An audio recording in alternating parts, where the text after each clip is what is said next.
नमस्कार दोस्तों, टेक्नीशियन तपन YouTube channel में आप सभी दोस्तों को स्वागत है।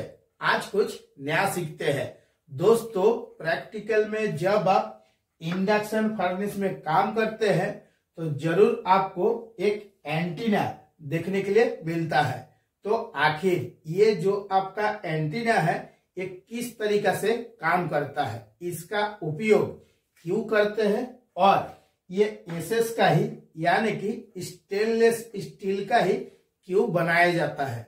जब आप किसी इंडस्ट्रियल में या प्राइवेट कंपनी में एसएमएस डिपार्टमेंट इंटरव्यू देने के लिए जाते हैं तो देखिएगा ऐसा बहुत सा छोटा छोटा जो क्वेश्चन है आपको तो मालूम है, लेकिन जब आप किसी को समझाते हैं तो हमेशा बहुत सा डाउट आ जाता है। चाहे वो आपका इलेक्ट्रोथर्म का फर्नेस हो या आपका मेगाथर्म का हो, जरूर आपको ये देखने के लिए मिलता है कि एंटीना तो लगा हुआ है, तो आखिर ये जो एंटीना है यहाँ पे कितना करंट फ्लो होता है और वो किस तरीका से कॉन्फर्म करेंगे। और जब तक आप परफेक्ट तरीका से मतलब नॉलेज नहीं बनाइएगा, हमेशा आपके अंदर में क्या होता है, डाउट बना हुआ रहता है। जब आप इंडक्शन फर्नेस में काम करते हैं तो इसको हम लोग क्रूसिबल या भट्टी भी बोलते हैं। तो जब कभी भी आप देखिएगा जो है एंटीना बॉटम में लगाया जाता है, तो बॉटम में जो एंटीना का उपयोग किया जाता है तो इसमें एक एसएस प्लेट का भी उपयोग किया जाता है और एक टाई रॉड का उपयोग किया जाता है। तो जो आपका एसएस का प्लेट है इसमें देखिएगा चाहे 6 mm का हो या 8 mm का एसएस वायर का उपयोग किया जाता है और ठीक ऐसा डंडा निकला हुआ रहता है। बिल्कुल मैं प्रैक्टिकल में जो चीज होता है उसी तरीका से ही समझा रहा हूं। एक बार टाइम निकाल कर वीडियो को अच्छा से देखिएगा, हर डाउट जो है वो आपका क्लियर हो जाएगा। तो ये जो एसएस वायर चाहे 8 mm हो या 6 mm हो, तो इसका भी देखिएगा एक ऐसा हाइट बनाया जाता है। वो किस लिए बनाया जाता है ना, जो आपका इंडक्शन फर्नेस है जो बॉटम है वो आप कितना इंची बनाना चाहते हैं। बहुत सा जगह में 6 इंची बनाता है, कोई 8 इंची बनाता है, कोई 10 इंची बनाता है। यानी कि अगर छोटा फर्नेस होगा तो एंटीना भी आपका छोटा बनेगा, जब बड़ा फर्नेस होगा तो एंटीना भी आपका बड़ा बनेगा। और ज्यादातर देखिएगा जो है 8 इंची 9 इंची बनाया जाता है, जो आपका 12 टन 15 टन 25 टन 40 टन तक का फर्नेस है। तो ये जो चाहे 8 इंची हो या 10 इंची बना रहे हैं, ये किस लिए किया जाता है ना, जो आपका बॉटम बनाता है। अगर आप 10 इंची का बना के दे दिए हैं तो ये जो आपका बॉटम बनेगा ये 10 इंची से थोड़ा सा 1 mm छोटा देखिएगा एंटीना दिखाई देता है और टोटली आपका सिलिका रेबिंग मास से जो है ये आपका बॉटम को बनाया जाता है। थोड़ा सा किस लिए छोड़ दिया जाता है ना, जब एंटीना डाला जाता है तो थोड़ा सा बॉटम कुटाई करने के बाद जो फर्मा डालिएगा तो फर्मा एंटीना के साथ टच रहना चाहिए। और जब आप प्रैक्टिकल में चेक करते हैं, इस वीडियो को देखने के बाद भी आप ये बोलिएगा कि ये जो एंटीना है हमेशा जो फर्मा है इसके साथ टच रहेगा, तभी आपका प्रॉपर तरीका से एंटीना काम करेगा। क्योंकि मैं जो भी समझाता हूं आप सभी के साथ अपना खुद का प्रैक्टिकल एक्सपीरियंस शेयर करता हूं। ये जो आपका एसएस का एंटीना है, तो आखिर ये एसएस का क्यों बनाया जाता है। प्रैक्टिकल में कभी भी आप देखिएगा जो आपका एसएस होता है यानी कि स्टेनलेस स्टील होता है, तो इसमें अगर मैग्नेट जिसको हम लोग चुंबक भी बोलते हैं, जैसे ऐसे लेकर पकड़ाइएगा तो कभी भी नहीं पकड़ेगा। और इंडक्शन फर्नेस में एसएस का इसलिए उपयोग किया जाता है कि इसमें किसी भी हाल में आपका एसएस में इंडक्शन नहीं बनेगा। इस जगह में अगर आपका एमएस का उपयोग किया जाएगा, एमएस मतलब जिससे आपका फर्मा बनता है, या घर में देखिएगा जो आपका एंगल लगता है उसी को बोला जाता है एमएस।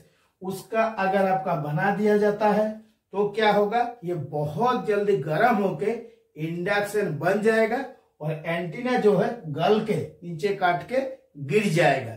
और जो आपका एसएस का है इसमें इंडक्शन बनने का कोई संभावना नहीं है, इसलिए ना मैग्नेट इसमें पकड़ता ही नहीं है, इसीलिए एसएस का उपयोग किया जाता है। अब इसमें जब आप एसएस मटेरियल के बारे में पढ़िएगा तो आपको बहुत कुछ समझाएगा और भी 10 गो नाम के बारे में बताएगा, लेकिन मैं क्या करता हूँ प्रैक्टिकल तरीका से समझाता हूँ। अगर आप प्रैक्टिकल में चेक करके देखना चाहते हैं तो देख भी सकते हैं। जो आपका एक आपका एंटीना के साथ क्या रहता है ना, आपका टाई रॉड दिया हुआ रहता है, इसमें थ्रेड बना हुआ रहता है और थ्रेड में क्या होता है, जो आपका 95 mm स्क्वायर का कॉपर का केबल है इसको टाइट करके आर्क के साथ टाइट कर दिया जाता है। और ज्यादातर प्रैक्टिकल में हम लोग क्या सोचते हैं कि फर्नेस जो आपका चल रहा है तो ये एंटीना का उपयोग इसलिए हम लोग करते हैं आर्क में कनेक्ट करके, बस ये जो है ये लिक्विड मेटल टच हो रहा है या नहीं हो रहा है इसको चेक करने के लिए, लेकिन ऐसा नहीं है। अभी देखिए थोड़ा देर पहले मैं क्या बताया हूं कि फर्मा और एंटीना ये दोनों आपका आपस में कंटिन्यू टच रहना चाहिए। तो प्रैक्टिकल में क्या देखने के लिए मिलता है, फर्मा आपका जो 1 नंबर हिट होता है जिसको हम लोग सेंटरिंग हिट बोलते हैं, उसी हिट में ही फर्मा कट के गल के खत्म हो जाता है। लेकिन इसका जो लिक्विड मेटल है वो हमेशा ये जो आपका एसएस वायर दिया गया है इसमें हमेशा टच रहता है, और टच रहने से ये किस तरीका से काम करता है इसी को आपको अच्छा से समझना है। यहाँ पे आपका टोटली क्या है, लिक्विड मेटल है। जब आपका लिक्विड मेटल है और ये लिक्विड मेटल के साथ क्या दिया हुआ है, अर्थ दिया हुआ है। जब अर्थ दिया हुआ है तो आखिर ये जो लिक्विड मेटल है जब आपका कॉइल के नजदीक आ रहा है तो किस तरीका से इसका सेंसिटिविटी काम करेगा ना, मेटल जब आपका फर्नेस के अंदर में रहता है तो ये जो आपका साइड में क्या किया जाता है ना, आपका लाइनिंग किया जाता है, जिसको प्रैक्टिकल में क्या बोलते हैं, साइड लाइनिंग। जब आपका सिलिका रेबिंग मास का जो लाइनिंग होता है ये कटते कटते क्या होगा, कॉइल के नजदीक आ रहा है, तो आखिर ये जो कॉइल है इसको किस तरीका से पता चलेगा ना, ये जो लिक्विड मेटल है इसका नजदीक आ रहा है। इसी के लिए क्या होता है कि जैसे ही कॉइल का नजदीक आ गया है, कॉइल में क्या होता है, एक आपका सेंसिटिविटी काम करता है, जिसको हम लोग क्या बोलते हैं, जीएलडी, ग्राउंड लीक डिटेक्टर, और इसको हम लोग अर्थ लीकेज के नाम से भी जानते हैं। तो यहां से ऑलरेडी आपका अर्थ के साथ कनेक्ट है, अर्थ के साथ कनेक्ट रहने के चलते लिक्विड मेटल भी जो है वो भी आपका अर्थ के साथ कनेक्ट है, और जैसे ही कनेक्ट है तो ये जो लिक्विड मेटल है अब कॉइल के नजदीक आ रहा है। कॉइल में अभी टच नहीं हुआ है, उससे पहले ही इसका सेंसिटिविटी काम कर जा रहा है। किस तरीके से काम कर रहा है, जो आपका ये स्टैटिक फ्रीक्वेंसी कन्वर्टर पैनल है यहां से आप किस तरीके से भेज रहे हैं ना, 100% आप भेज रहे हैं। 100% किसमें भेज रहे हैं, फर्नेस में भेज रहे हैं। तो यहां से 100% जो है वो रिटर्न भी जाना चाहिए एसएफसी पैनल को।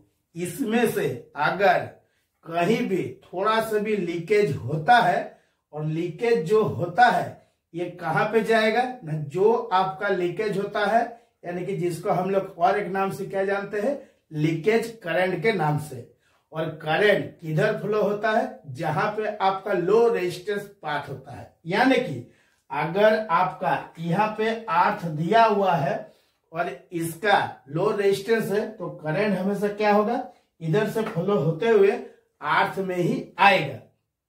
यहाँ पे अर्थ डाला हुआ है, यहाँ पे लिक्विड मेटल है, अब इसके सेंसिटिविटी काम कर गया, कॉइल में अभी मेटल टच हुआ नहीं है उससे पहले ही, तो उस टाइम ये जो आपने अर्थ लगा के रखे हैं सीधा अर्थ के थ्रू लिक्विड मेटल पे भी अर्थ आ जाएगा। जैसे ही अर्थ आएगा अब ये कॉइल का नजदीक आ रहा है, इसका सेंसिटिविटी काम करेगा और जो आप 100% भेजे थे 100% आप रह नहीं पाएगा, इसमें से कुछ परसेंट जो है वो आपका लीकेज होना स्टार्ट हो जाएगा।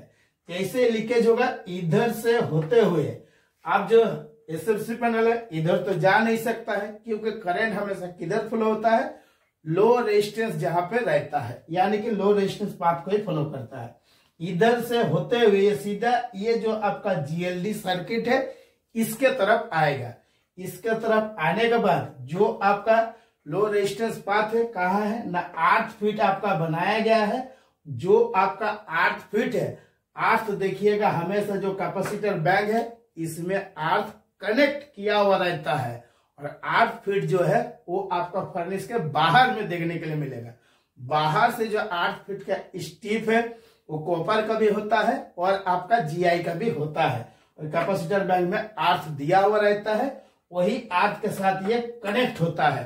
तो जैसे ही आपका नजदीक आने लगेगा और जो आपका इसका सेंसिटिविटी है वो काम करेगा, तो सीधा एंटीना का अर्थ लेके इधर से होते हुए आपका इधर से आपका फ्लो होगा। किसमें आएगा? अर्थ में आएगा।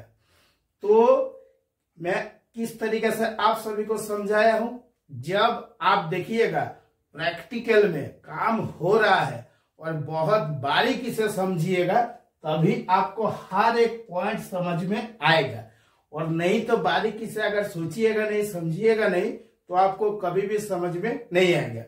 अब बात आ जाता है कि ये जो आपका लिक्विड मेटल है हम लोग किस तरीका से चेक करते हैं कि ये कॉइल के साथ कांच हुआ है या नहीं हुआ है। तो जो आपका चाहे इलेक्ट्रोथर्म का पैनल हो या आपका मेगाथर्म का पैनल हो, इसमें हीट ऑन वाला पुश बटन रहता है, लेकिन हीट ऑन वाला पुश बटन जैसे ही हम लोग प्रेस करते हैं वैसे ही आपका पैनल ऑन होता है। और अगर आप जब चेक करते हैं कि जीएलडी अंदर से है या बाहर से है, इसी को बोला जाता है कि जो लिक्विड मेटल है ये टच है या नहीं है। उस टाइम जो आपका ये अर्थ रहता है, अर्थ के साथ क्या रहता है? एंटीना कनेक्ट रहता है। एंटीना से जो आपका अर्थ के साथ कनेक्ट है इसको खोल देते हैं। जैसे ही आप खोल देते हैं ये क्या हो जाता है? ओपन सर्किट हो जाता है। जैसे ही ओपन सर्किट होगा और ये जो एंटीना है ये खुला हुआ रहेगा, आप देखिए ये जो लिक्विड मेटल है अब क्या होगा? आपने 100% भेजे हैं, 100% सीधा इधर आया, इधर से घूमते हुए चला जाएगा। काहे के इसके साथ आपका अर्थ कनेक्टेड नहीं है, क्योंकि ये ओपन सर्किट हो गया। और जैसे आप अर्थ लगाते हैं तो कॉइल और अर्थ में क्या होता है? एक क्लोज सर्किट बनता है। जब आपका क्लोज सर्किट बनता है तभी आपका जीएलडी या अर्थ लीकेज में ट्रिपिंग आता है। और हर कंपनी का जो पैनल है इसमें एक सेंसिटिविटी का सेटिंग भी दिया जाता है। अगर आपको प्रैक्टिकल में मिला के देखना है तो जो आपका इंडक्टोथर्म का पैनल है इसमें जो पोटेंशियोमीटर रहता है इसमें साफ साफ लिखा हुआ है सेंसिटिविटी। तो ये किस तरीके से काम करता है, मैं जिस तरीके से आज आप सभी को समझाया हूं, अगर वीडियो को शुरू से लेकर लास्ट तक देखे हैं तो हर एक पॉइंट आपको समझ में आएगा। आप हमारे ऑनलाइन क्लास भी ज्वाइनिंग कर सकते हैं। गूगल मीट एप्लीकेशन में लाइव क्लास होता है, और अभी इलेक्ट्रोथर्म का एनालॉग टाइप और डीप फॉग का जो डिजिटल फायरिंग पैनल है इसके ऊपर क्लास दिया जा रहा है। आज के वीडियो के लिए इतना ही। नमस्कार, जय हिंद।